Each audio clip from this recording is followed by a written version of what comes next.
He gets home at 7:15 p.m. He doesn't check his phone. He doesn't talk to anyone. He goes straight to the kitchen, opens the fridge, and cracks open a beer. Not because he's thirsty. Not because it tastes good. Because something happened today. Maybe it was small, maybe it was significant, and his body needs a valve, a release. A signal that the day is finally over and he survived it. The scariest part? He doesn't even know he's doing it. It's not a choice. It's a ritual. And the ritual is running him. This video is about what's really inside that glass and what it says about the way men were taught, or never taught, to handle what they feel. Here's what most people don't understand about alcohol and cigarettes. We talk about them as addictions, as crutches, as bad habits.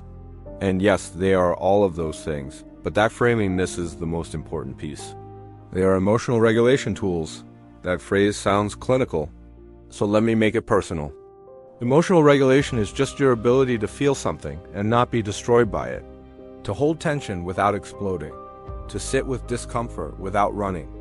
Every human being needs a way to do this. Women, in general, were given language for it. They were given permission to cry, to talk, to process. They were taught imperfectly, yes, but taught nonetheless that emotions are real and they need outlets. Men were taught something different.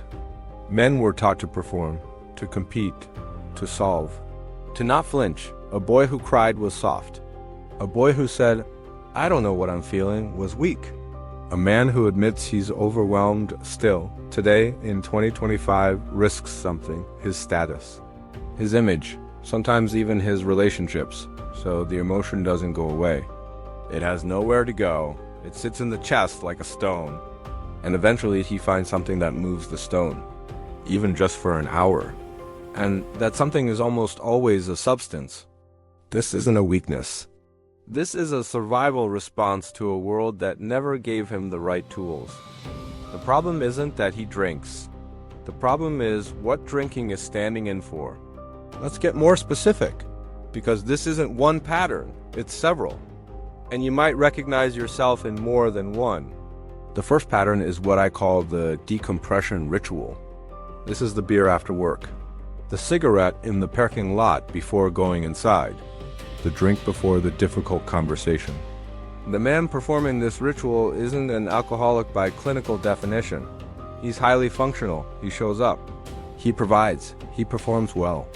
But there's a threshold between the outside world and his inner world, and he cannot cross it without a substance helping him lower the drawbridge. Ask him to sit quietly with his thoughts for 20 minutes, no phone, no TV, no drink, and he'll tell you he doesn't have time. But what he means is, that sounds unbearable, and he doesn't know why.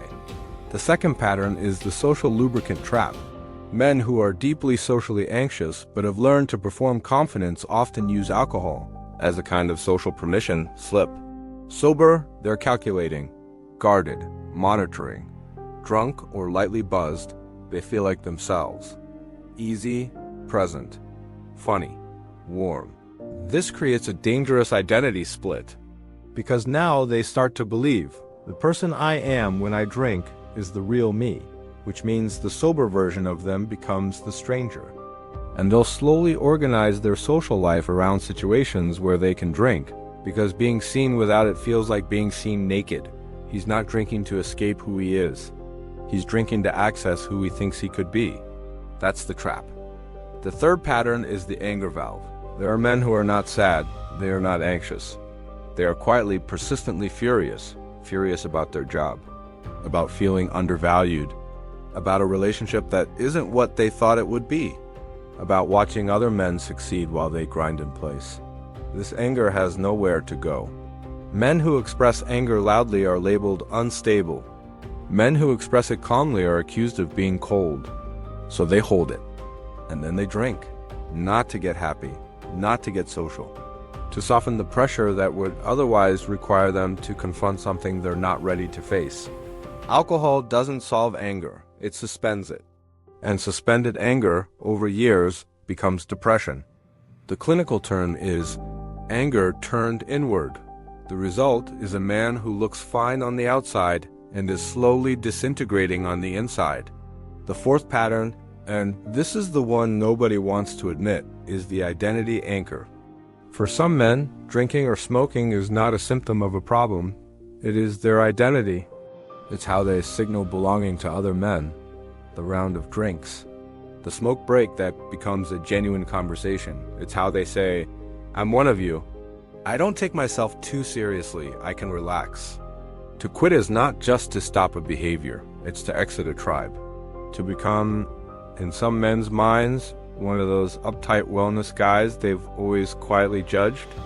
And the social cost of that exit feels unbearable, so they never seriously consider it.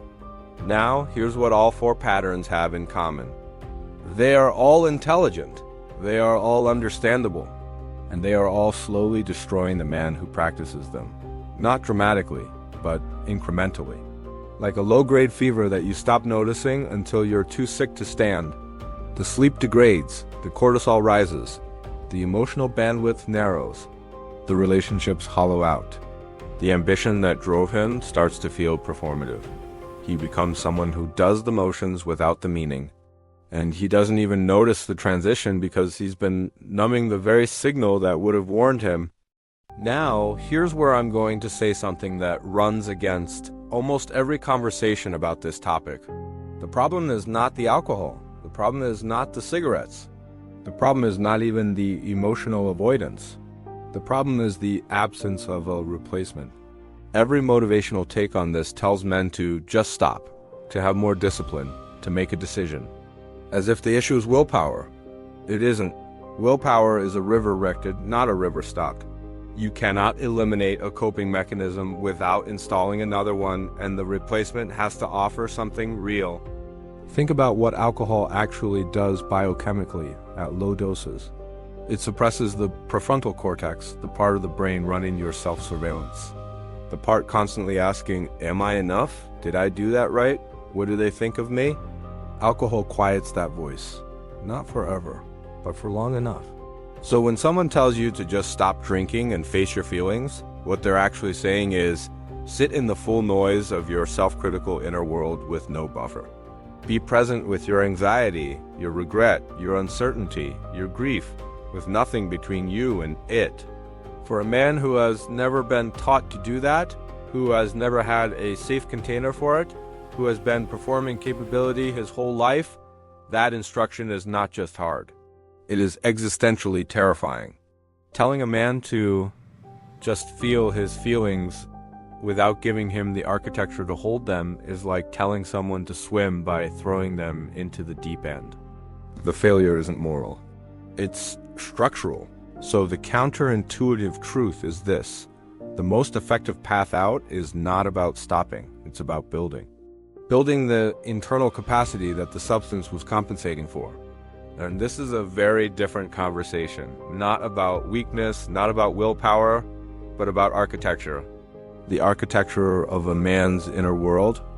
The man who builds that doesn't need the decompression ritual because he can decompress without it. He doesn't need the social lubricant because he's no longer running from his sober self. He doesn't need the anger valve because he's no longer suppressing something that has nowhere to go. He doesn't quit drinking because he's disciplined.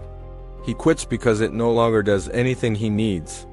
So what does building that architecture actually look like? I'm not going to give you a 7-step plan. That would be too easy and too useless. But I want to offer 3 conceptual shifts that I think are genuinely under-discussed. The first shift, treat emotional processing as a cognitive skill, not an emotional one. Men respond to framing. Tell a man to be more vulnerable and he'll resist. Tell a man to improve his ability to process information under pressure, and that the men who do it best live longer, perform better, and make clearer decisions, and he'll listen, because it's true. The research on alexithymia, the clinical term for difficulty identifying and describing emotions, shows strong correlations with heart disease, chronic pain, and shortened lifespan. This isn't soft science. This is survival data. Reframe emotional capacity as a high-performance tool and watch the resistance dissolve. The second shift, design a structured transition window, not an abstinence event. The reason just stop fails is because it collapses everything into a single moment of decision. The moment always passes. What works instead is designing a bridge. Identify the specific moment when you reach for the drink. Is it 6 p.m.? Is it after a confrontation? Is it when you're alone and the apartment is quiet? Identify that trigger window and consciously insert something else in it. Not forever. Just tonight. Not because you're trying to be better, because you're curious what's on the other side of the discomfort. A 10-minute walk, a specific playlist, a journal you never read back, a single honest conversation. None of these are therapist recommendations. They are discharge mechanisms, valves, just like the drink, but ones that don't compound the pressure over time. The third shift. Find one man who has done it without becoming someone you don't respect. This one is underestimated. A lot of men don't change because the only models of change they see are men who have become, in their view, soft, overprocessed, obsessively introspective. Men who talk about their feelings like they're a project. That's not aspirational, it's alienating. But find a man who is sharp, capable, serious, someone with presence and depth and restraint. Someone who doesn't drink because he doesn't need to, not because he's afraid of it, but because he has something better. That model changes everything, because now the question is no longer, do I want to quit? The question is, do I want to become that? You don't stop doing something because you're convinced it's bad for you. You stop because you become someone who no longer needs it. The behavior changes last. The identity changes first. I want to leave you with something that might stay with you longer than anything else in this video. There is a version of you, older, quieter, more settled, who looks back on this period of your life. He sees the years you spent managing yourself with substances. He doesn't judge you for it.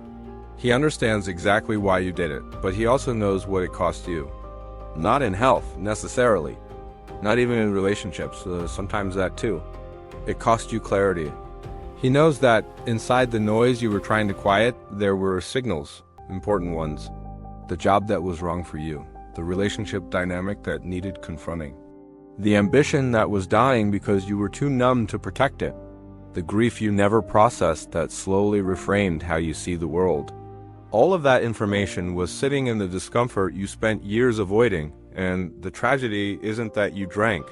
The tragedy is that you didn't get to hear what the silence had to say. You are not broken. You are not weak. You found a solution to a real problem with the tools you had. That's not a character failure.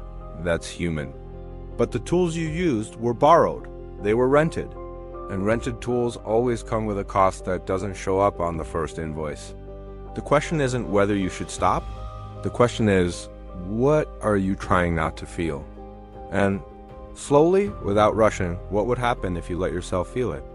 The most dangerous thing about emotional suppression isn't that it doesn't work.